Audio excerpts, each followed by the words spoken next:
So I've cycled 1,020 miles, give or take, from Land's End to John O'Groats. 11 days, 90 hours of cycling, 55,000 feet of climbing, 128 different climbs. Yeah, it's been emotional, Rich. What was the biggest challenge? At what point did you think, I'm too old? Only really maybe 2 or 3 occasions, particularly when it was 35-degree heat in that first week. I thought I could just get on the train. Who'd know? Where was that? So the third day was coming out of Crediton, just outside Exeter, to Bristol. I got about 20 miles in. I just had nothing at all. I'd not had enough to eat for breakfast overnight before. Just had no energy. I was like, how do you keep going? And it was getting hotter and hotter. And Devon and Cornwall particularly, hills were just brutal, one after another, steep. And it's like, I've got to do this for at that point, another 9 days.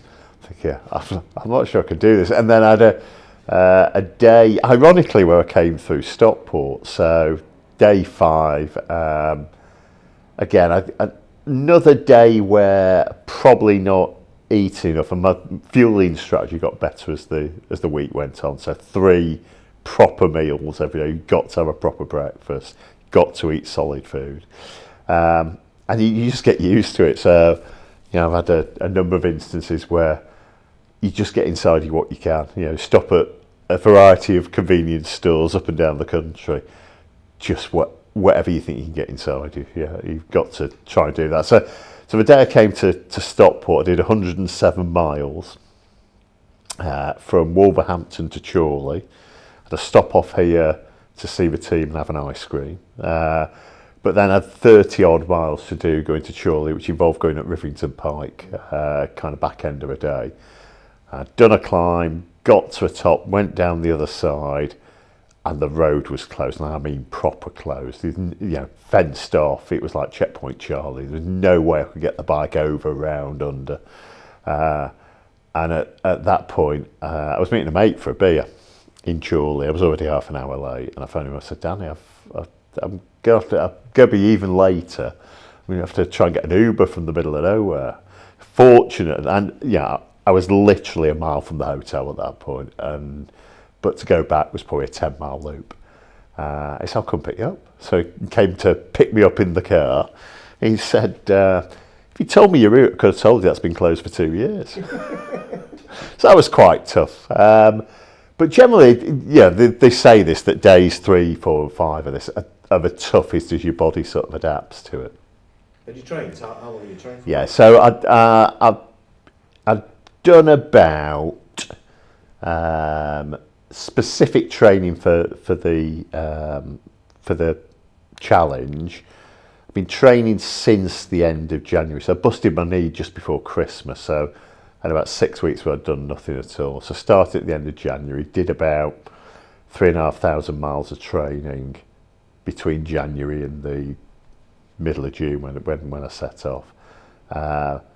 But 5, 6, 7 days a week in, week out, in the turbo trainer in the garage over winter, and then outside when it got a bit warmer. So I was doing somewhere between 150 and 200 miles a week training. But it pales into insignificance when you've got to ride 700 miles in a week. 200 miles doesn't feel like loads of training. So, and on a heavier bike as well. So that was the other challenge, that the bike that I did it on, because I'm carrying all my own stuff, it's a steel frame bike. It's 3 times the weight of my road bike. So it's like riding 3 road bikes all at the same time. So it was, and the other mistake I made was I didn't do loads of training with the bike fully loaded. So I trained on the bike, but not with all the panniers on. And you just go so much slower than you think you could go. So 8 hours, between 8 and 10 hours riding most days. And so you spent a lot of time on your own then. What did you learn about yourself? What did I learn about myself? that really I should think about these things more before I enter into them. I've been reflecting on, someone asked me, would I do it again? And then, yes, I'd do it again, but I'm not sure I'd carry all my own stuff. I'm not sure I'd do it on my own. So, was it lonely? So I'm all right with my own company. And when I train, generally I train on my own. So I can go out and cycle 4, 5, 6 hours without thinking too much about it. And you do get interactions. If you're an idiot dressed in lycra, sat outside a pub having a 3-course meal in the middle of a day, it seems to be a license for people to come and talk to you. So all sorts of strange conversations. And I was a bit blasé about it, but people genuinely have questions about mainly why are you doing this? This is insane. But in Castaway, where Tom Hanks ends up talking to the volleyball, I don't know how long he was cast away for, but it took me about 4 days before I was talking to the Garmin. Me and my Garmin, evil Garmin as it's known in our house, had some sort of weird relationship where it was like it was a disappointed parent. Every time I took a wrong turn or I wasn't going quick enough, it was, honestly, how they get electronic devices to tut at you, I've no idea. But I'm okay. And I suppose the other thing I learned is,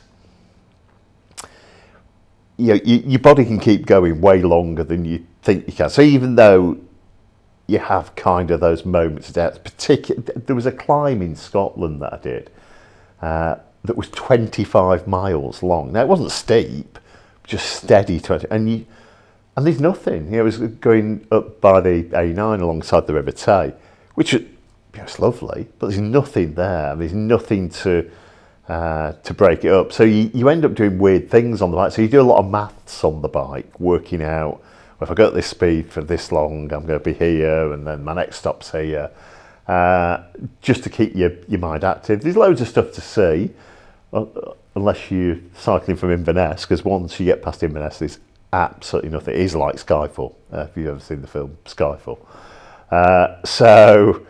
That's a bit more challenging, just trying to keep it going. And but your mind wanders and you kind of think about stuff, and I keep threatening to write up some sort of blog of this, which I will do. So you're thinking about, well, what might include in that? You take photos of stuff that you see along the route, but the number of photos was inversely proportional to where I was on the route. So loads at the start, fewer towards the end. If you could go back to one place on the route, where would you go back to? That's a good question. So I really enjoyed Worcester. I thought Worcester I'd not really paid any attention to Worcester before. So definitely, there are little villages and towns that you kind of go through. So I went through Lockerbie, and you find all these like weird random little facts. So I love a fact. So I went through Lockerbie, where they've obviously got some sheep herding industry thing going on, because they've got a load of concrete sheep in the centre of the town, which I've never come across before. Or Garstang, which is the UK's first fair trade town. Or there's loads of these little facts, and I set out with the best of intentions in terms of, I'd see this or I'd eat there, and it started well. So the first night I treated myself and went to the Rickstein seafood restaurant in Padstow. It got progressively less sophisticated as the week went on, and it's just, what food can I get inside here? The low point was the Wetherspoons in Chorley, because it was the only place open by the time I finished. Oh, so what was it all in aid of then? Why did you do it? So I've been asking myself this question. So I've always had a fascination about this, and I've been trying to think back to when I first had that fascination. So I remember starting secondary school a long time ago when the world was still in black and white. And going to the open day before I'd actually got to school. And there were 2 sixth formers at the time, so I must have been 10 or 11, I guess, at the time, who'd done it one summer holiday. They'd cycled Land's End to Jogger one summer holiday. And I've only kind of thought about this relatively recently because it must have stuck in my mind. I've always wanted to do it. I've always had the idea of doing it. I've come close a couple of times, and COVID spoilt one, and then me being massively unfit spoilt the other. So never actually got to the point of being at Land's End with a bike.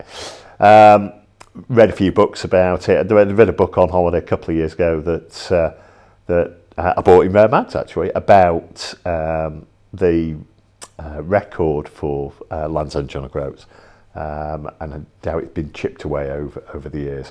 Needless to say, Did you chip it? No. My time was more than double the record, and I did it over 11 days rather than in less than 2 days. So I've always wanted to do it, and kind of decided that, you know, I've got some chance of doing it this year. This would be the year. Put some effort in.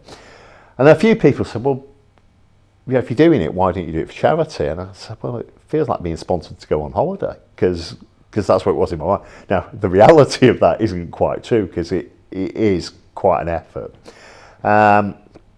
So that spoke to the current Mayor of Stockport, just to see what his charities were this year, and the 2 brilliant charities. So Moya Hospice, that used to be St Anne's Hospice, and Signpost for Carers, both of which are about helping people who need help at some really difficult times.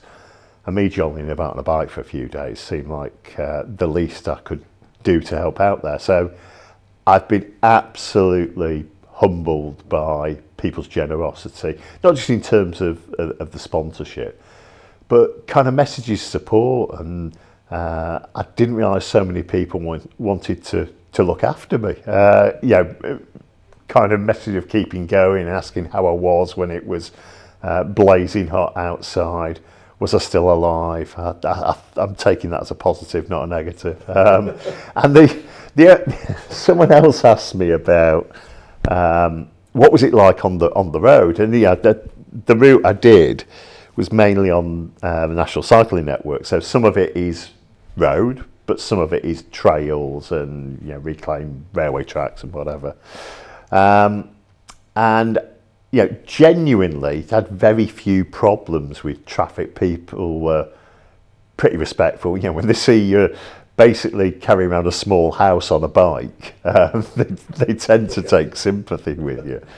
But the only place that I really had any altercation with a driver was in Stockport, because I found myself, through not really paying attention to where I was going, which was a bit of a theme of the trip, I found myself on the A555, and cars whizzing past me at 60 miles an hour.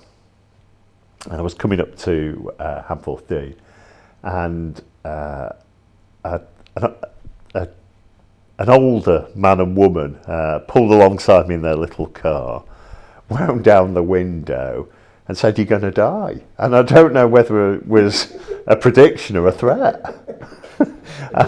And just disappeared, and that was the end of that. So, but yeah, it's absolutely about helping the charities. They do amazing stuff for residents of Stockport, and it was the very least that I could do. People can still donate, and I'm sure there's a tagline under here that tells you where you can donate to.